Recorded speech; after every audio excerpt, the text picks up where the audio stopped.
Време за најновите информации од Велес, регионот Македонија и светот. Јас сум Катерина Нацева, а вие ги следите најновите информации на К1 телевизија. Почнуваме веднаш по најавите. Останете со нас.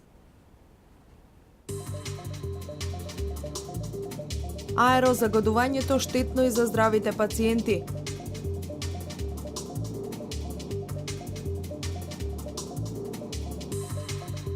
Намален бројот на заболени од варичела во Велес.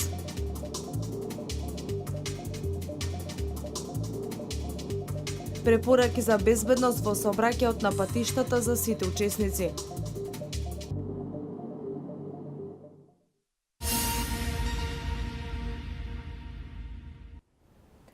Новите студии покажуваат дека експозицијата на аерозагадувањето може значајно да ја зголеми појавата на белодробни заболувања. Еколошките организации препорачуваат граѓаните посовесно да се однесуваат, но и да имаат поголема соработка со надлежните институции. Индустриското загадување, сообраќајот, домакинствата се причинители за аерозагадувањето, кое представува проблем за сите граѓани.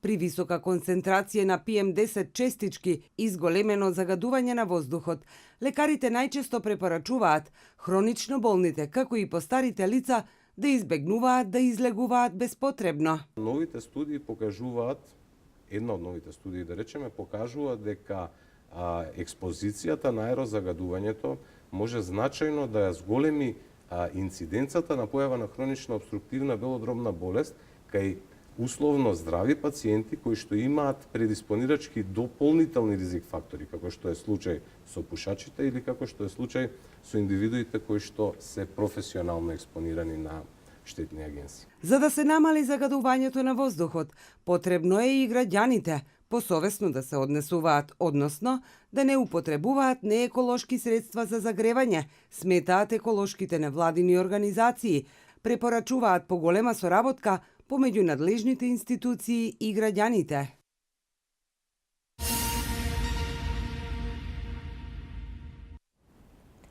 Републичкиот совет за безбедност на сообраќајот на патиштата во пресрет на новогодишните празници ги поттикнува и ги повикува сите учесници во сообраќајот да бидат внимателни и да ги почитуваат сообраќајните правила.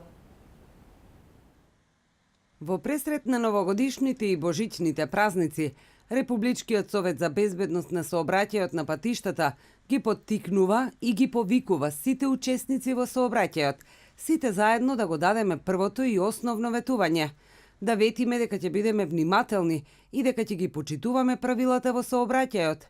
Многу грешки, многу изгубени човечки животи се последица единствено на невнимание и непочитување на сообраќајните правила и прописи поради своеглавост и преголема самодоверба. Да ветиме дека нема да дозволиме брзината повторно да изнудува од нас да правиме кобни грешки. Брзината со која управуваме со возилото секогаш треба да е прилагодена кон условите на патот. Републичкиот совет за безбедност на сообраќајот апелира на користење сигурносен појас или заштитен шлем, возење без алкохол, почитување на пешаците и сообраќајните правила, не користење мобилен телефон при возење.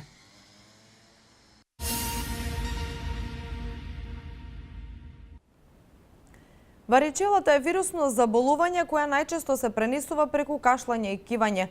Според статистиката со која располага инфективното оделение, ова вирусно заболување е карактеристично за помладата популација. Како да го препознаеме и како да постапиме со ова вирусно заболување, Сања Левкова разговараше со доктор Славица Трајкова. Се намалува бројот на заболени лица од овчи сипаници во Велес, според статистиката со кој располага инфективното оделение. Ова вирусно заболување е карактеристично за помладата популација, пред се за децата до 5 годишна возраст, кои посетуваат градинки.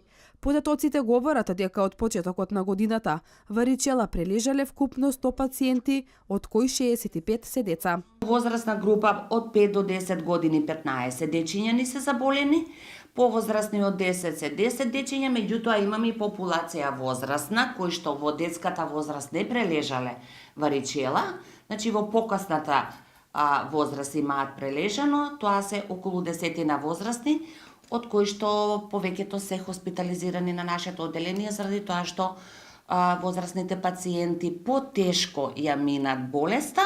Варичелата е вирусно заболување кое најчесто се пренесува преку кашлање и кивање. Болеста трае од 2 до 3 недели во зависност од тоа како таа се развива, а најкарактеристична е осипната фаза, која се појавува низ целото тело. Инкубацијата трае од 2 до 3 недели. Релативно долг период е, значи, инкубациониот период, меѓутоа сакам да напоменам дека и неколку дена пред почетокот на болеста, пред инкубациониот период, значи детето или пациентот кој што е во фаза на инкубација е заразен. Инфектолозите препорачуваат заболените да се изолираат во домашни услови и да се зема соодветна терапија по препорака од лекар.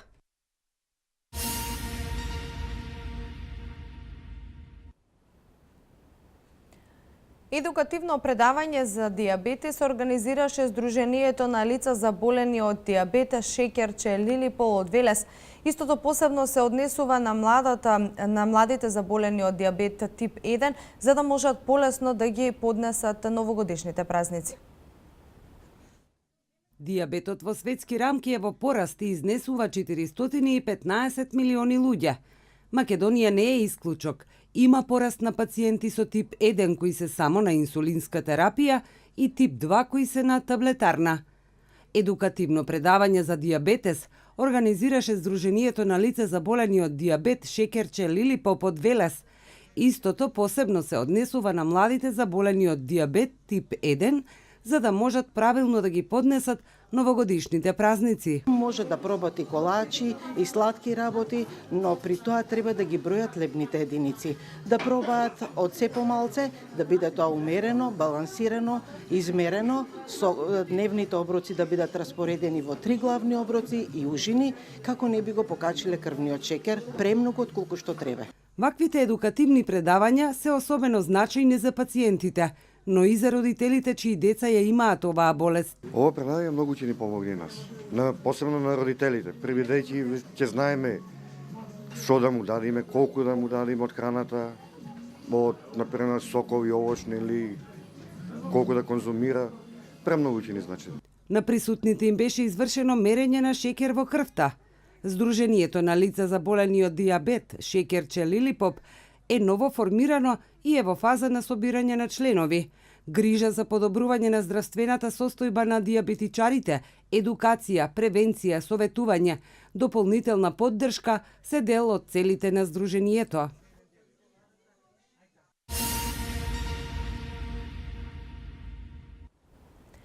И оваа година традиционално светиниколските занајчи го прославија Свети Спиридон Чудотворец, заштитник на сите занајчи. Прославата започна со света литургија во црквата Свети Николај, а веднаш потоа со постна трпеза го продолжија чествувањето на нивниот заштитник. Традиционално и оваа година светиниколските занајчи го прославија Свети Спиридон Чудотворец, заштитник на сите занајчи. Одбележувањето на празникот започна со света литургија, а занајчиите го кршеа и светиот колач. Празнувањето на Свети Спиридон по традиција е со заедничка постна софра, каде на почесно место се највозрастните занајчи. Секој со својот занает, а сите за една цел – да се продолжат и да се вратат заборавените занаети. За развојот и зачувувањето на занаетчиството во Свети Николе помага и локалната самоуправа преку проекти и разни активности. Занаетчиството била и ќе остане значајна дејност во Свети Николи и Овчеполието. Она што треба да се направи за нивно зачувување е поголема едукација на младите и доближување до традицијата.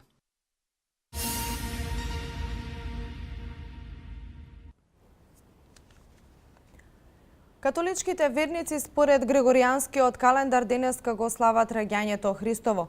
Божик денеска слават и грчката, бугарската, романската, украинската и грузиската православна црква, кои го прифатија Григоријанскиот календар. Останатите вести од Македонија во продолжение. Според Државниот завод за статистика, стапката на сиромашни лица во Република Македонија во 2015 година изнесувала 21,5%.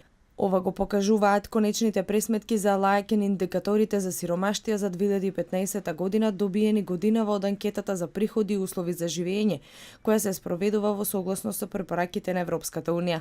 Основа на пресметките на сиромаштијата се приходите, а прагот на сиромаштијата е дефиниран на 60% од медијалниот еквивалентен приход. Анализирано по типови на домаќинства, стапката на сиромаштија на домаќинствата составени од двајца возрастни со 2 издржувани деца во 2015 е 22,9%. Според најфреквентниот статус на економска активност, стапката на сиромашни вработени лица е 8,9%, додека стапката на сиромашни пензионери е 7,3%. Гини коефициентот изнесува 33,7%, што представува намалување во однос на 2014 година, кога овој коефициент изнесувал 35,2%, и во однос на 2013 година, кога бил 37%.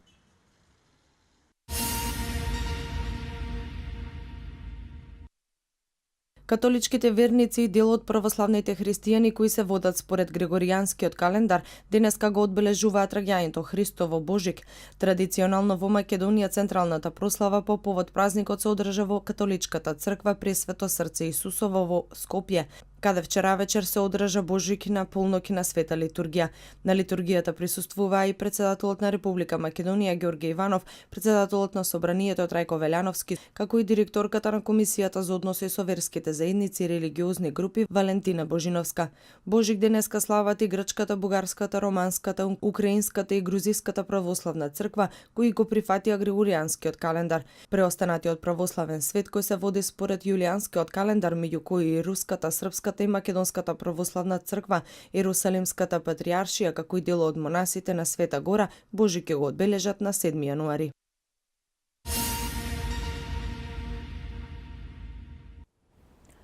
Прогласен ден на жалост во Русија. Авионот на Руското министерство за одбрана кој се урна во водите на источниот дел на Црното море со 91 патник и членови на екипажот нема преживеани. Српската влада ќе го намали бројот на вработени во државната администрација. Ова е свето денес. Намалување на бројот на вработени во државната администрација во Србија за околу 5000 лица најави српската министерка за државна управа и локална самоуправа Ана Брнабич. Таа нагласила дека најголемиот број од отпуштените државни службеници ќе бидат од Министерството за образование и здравство. Брнабич истакнала дека во моментов во државната управа, јавните служби, органите на локалната самоуправа и комуналните предпријатија во Србија има вкупно 425.683 вработени, што е за 23.600 помалку отколку во декември 2014, а тоа представува намалување за 4,7%.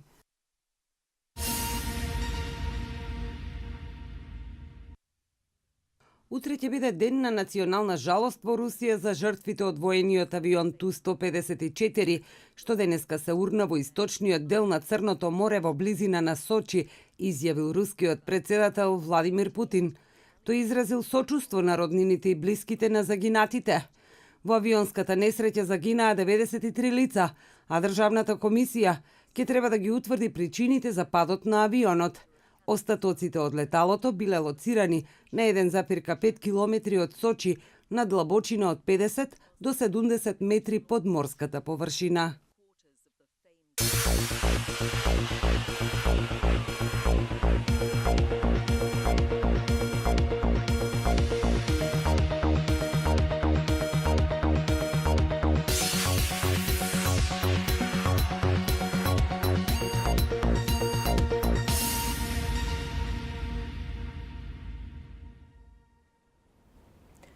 Зголемена облачност, проследен со умерен ветер од северозападен правец, имавме во текот на денешниот ден. Дневната температура достигна до 12 степен. Во продолжение графичкиот приказ за Вардарскиот регион.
Деталите за времето беа последната информација во овој дневник. Јас ви благодарам за вниманието. А вие понатаму останете со програмата на К1 телевизија. Пријатно.